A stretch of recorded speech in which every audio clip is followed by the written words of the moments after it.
I have a question that I would actually like to ask after. Just you know, in your bio, can you translate it? In your bio, it talks about you know, that you worked in a factory, and even when you came up here, that was one of the first things you said. It looked like a new poem that you had written in a notebook was about your factory work. So just your working class background seems to be not only a really big part of your identity, but also it seems to like really inform your work. And I was just wondering if you can talk a little bit about that, and how it has informed your work. Oh, wow. How much time do I have?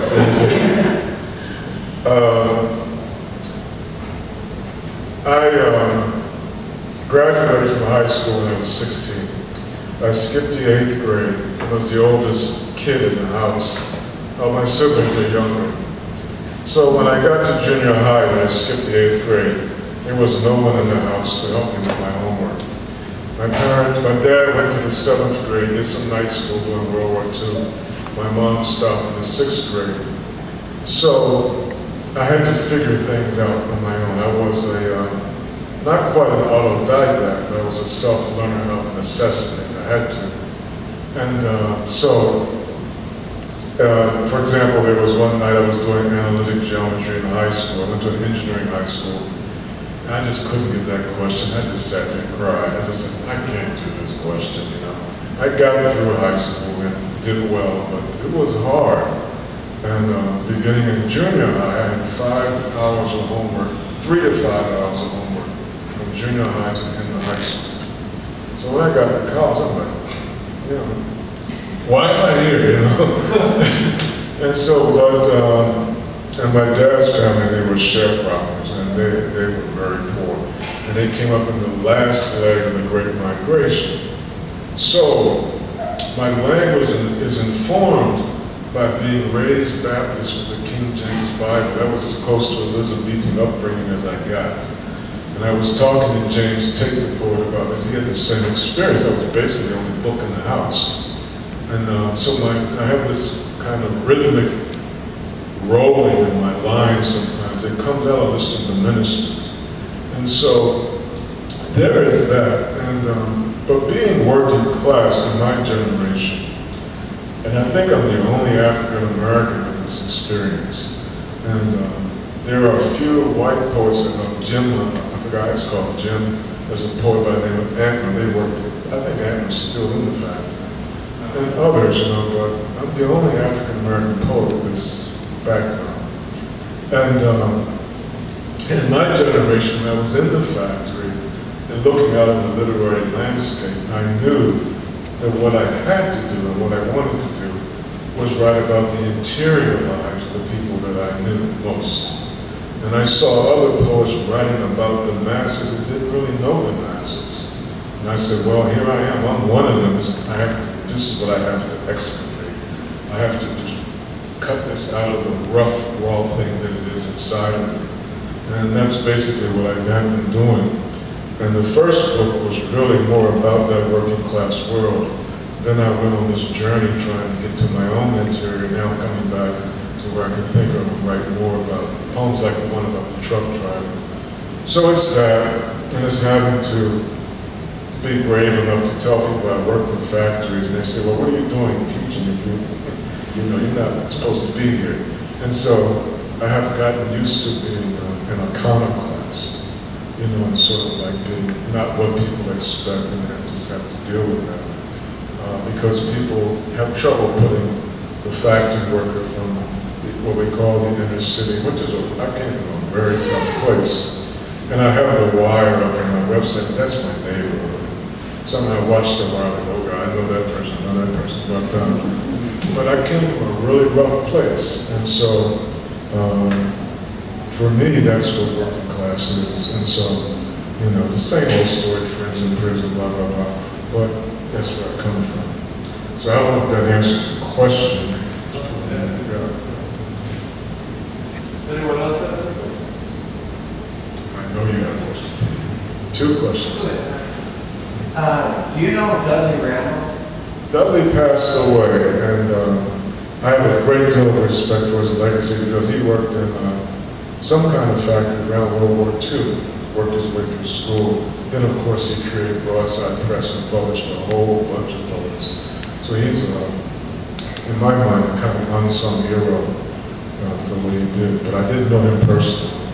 You did? No, I did not. He was in Detroit, based around the Detroit area. While you've got the mic, I'm sure we can pass it out. But I wonder if you could say something about the way learning Chinese or the other languages has changed your thinking about language and changed the way you write, if it has at all. Maybe I was just thinking about learning other languages and how that changed your relationship to English. Well, it does change your relationship. And when I was there for 8 months in Taiwan, then I got used to it. You know, there are two writing systems in Chinese, a simplified and mainland that was created to increase literacy, but really hasn't worked because kids are dropping out of school anyway. But then there's the old style of writing, but Chinese has been simplified several times down through history. It's not a new thing. Simplification is part of Chinese culture. But for 8 months I got to the point of going through the subways and responding to Chinese. And so linguists and researchers into cognitive processes think that there's a different part of the brain, which makes sense to me, that has to respond to ideographic languages, right? And there is a writer who writes about the theory of architecture who talks about the Greco-Roman tradition. So, when in the time of Greece and Rome, when ancient Greek became analogic, I'm starting to sound like a book, I'm sorry. But the Western world has a linear, analogic way of perceiving time, space, and so on. For example, in Chinese, the word history is above, the future is below. And so the word for above is shan, and sha is below. So if I tell you next week, I'm referring to next week as being below. Whereas we tend to think along a horizontal plane when we think about temporal space. And then there are, in Mandarin, there are 4 tones and 1 neutral tone, and there's 7 or 9 tones in Cantonese. Cantonese is beyond me, right? That's Hong Kong, or Long Kong, they say. And so when I came back from those 8 months and I got into the LA airport, I went in shock because the visual input was all English. And I had just worked so hard. I was reading Chinese and writing my homework in Chinese every night. And so it does something to your perception. And then when I came back, people would ask me, where are you from? I said, your English sounds funny. But it's that, and then I had to catch myself because I was writing my word order in Chinese and I had to correct but in poetry I didn't correct, I just let it do whatever it did. You know, and so my word order became inverted in places, and so there's all of that, and it's also physiological. I've been back and forth to Taiwan and China since 2002, and there's a whole physical feelings of transformation when you're walking into a culture that you can't ignore because you know the language. You know, and so the change comes over, and it's exhausting. You know, the last time I came back, and well, I was there in November, and then in April, I said, oh my goodness, here I go again. It's like beam me up, Scotty. You go back and forth. But if there's anything that's far, English and Chinese are about 180 degrees apart, language and culture. So, but anything to say about language? Which ones do you know, Albert? You have a question? Which kind of languages do they know that? English. Otherwise, I don't think you know that. English and a weird smattering of German, that's about it. Marcy, do you have a question? Yes, I do. Are the Ink Spots your only musical influence? No. but they are a big one. No, if you listen to that CD back there, it's going to sound a lot like a lot of modern, I wouldn't say rock, but indie artists, maybe like Beck, if you've heard of him, or Radiohead, some of the stuff that Radiohead does. Yeah. I mean, I listen to a lot of old stuff, 50s and 60s, stuff like that, but then so that's the kind of songs I write, but then I try to get with the times, I guess, as much as I don't want to. Make them so that they're attuned to modern people's ears, because people are attuned to, the kind of stuff that you hear on the radio, so you gotta sort of mold it to that a little bit, I think. Jim, did you want to say anything about language?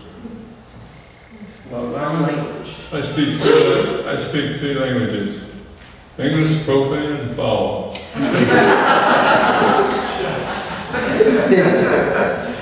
I was a steamfitter for 45 years, and the English didn't get used very often, but the other two got used pretty regularly. We'll do one more question, I think, Sue. Yeah, Lee, I was wondering, your lyrics are so beautiful, poetically beautiful, and I was wondering, as I listen to them and as I listen to the poetry, I get visual images from everything that's said. And I'm wondering, as you listen to the poetry, did you hear music? Did it trigger like a musical response? So these beautiful phrases. Every sentence that comes out of his mouth is music. I get vivid, like, just wonderfully illustrated, colorful books in my mind. Like I can see the characters that you speak of, and it really resonates. I was really paying close attention to your Minnesota bridge collapse poem, because I used to live there. I went to school up there, and I lived a block away from that bridge that collapsed. It was an interstate, just fell right into the Mississippi River, and some people drowned. And I just remember, I used to go over that every single day, and it was terrible, but it brought me back. A very strange place to end. But I think we've gotten enough substance out of these guys. I want to thank you guys all so much for coming tonight. Massive thanks to our performers. One more round of applause.